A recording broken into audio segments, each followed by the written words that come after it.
नमस्कार, मी भारती. तुमच्या सर्वांचं खूप खूप स्वागत आहे माझ्या चॅनलवर. तर हा व्हिडिओ आहे 1 एप्रिलचा आणि चैत्र पौर्णिमेत कोल्हापुरातील वाडील रत्नागिरी येथे दख्खनचा राजा ज्योतिबा यांची चैत्र यात्रा मोठ्या उत्साहात साजरी केली जाते. तर माझ्या माहेरी मंदिर आहे ज्योतिबाचं आणि तिथे ज्योतिबाची यात्रा मोठ्या उत्साहाने साजरी केली जाते.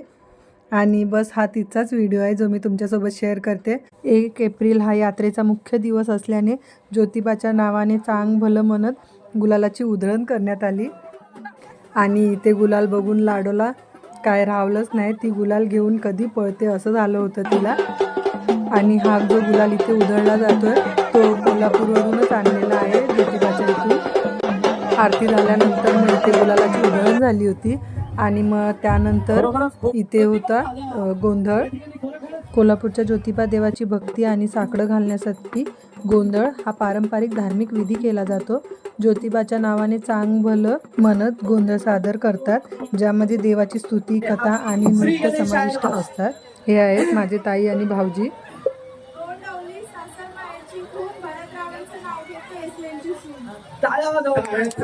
पश्चिम घाटातला नवरा, विदर्भातली नवरी, डिपलीच नाव घेतो ज्योतिबाच्या दारी.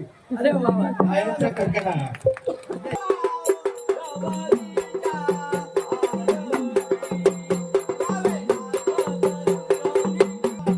तर इथे गोंधळासाठी 9 जोडपी बसवली होती आणि नंतर पहिले सुरुवात ताई आणि भाऊजींकडून झाली आणि नंतर मग एक एक जोडपं पुढे येऊन बसलेलं पूजेसाठी.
मुख बसली नाकामध्ये नाच हिरवं पाताळी झाली नाकामध्ये नाच हिरवं पाताळ दिसली नाकामध्ये नाच हिरवं पाताळी झाली नाकामध्ये नाच हिरवं पाताळ दिसली नाकामध्ये नाच हिरवं पाताळी झाली देवाचे भावी भक्त बरं ज्योतिबाचे भक्त आमचे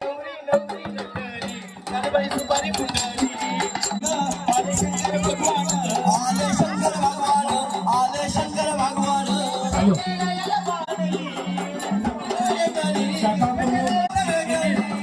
जय मल्हार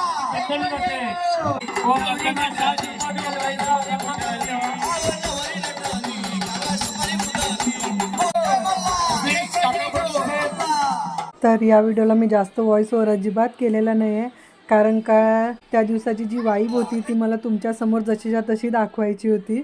एवढं प्रसन्न वातावरण होतं आणि खरंच एवढं मस्त वाटत होतं ना त्या वातावरणात, म्हणून मग म्हटलं जास्त व्हॉइस ओव्हर नको, जे आहे ते जसंच्या तसंच तुमच्यासमोर दाखवलं आहे. पहिले यजमान आपल्याकडे सर्वांकडे जोगवा बघण्यासाठी येणार आहे. अंबाबाईसाठी यथाशक्ती दर्शन त्या ही नंबर विनंती. आणि गुलालाची उधळण करतात, त्यात खोबरं असते आणि इथे बघा या तिघांनी इथे खोबरं जमा करून ठेवलं आहे.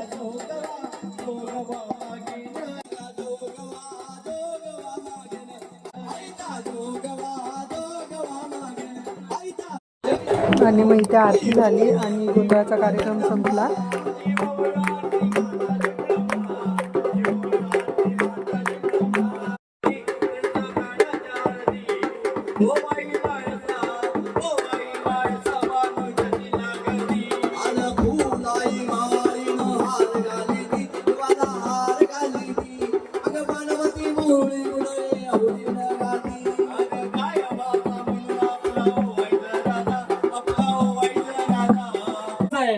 कारण इतका चांगला गोंधळ हे जे गोंधळ करणारे होते यांनी इतका चांगला गोंधळ केला होता की संपूर्ण वातावरण त्यांनी प्रसन्न करून टाकलं होतं. देवाच्या दारात गेलं की सगळं हलकं होतं आणि आज तेच अनुभवलं होतं.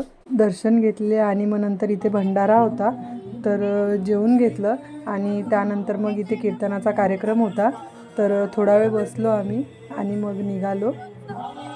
जेवणात पंचपक्वान असतील, पण लाडूला फक्त पापडच खायचं असते.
आणि कीर्तनाचा कार्यक्रम पण एवढा छान झाला, खरं ऐकतच राहावं असं वाटत होतं.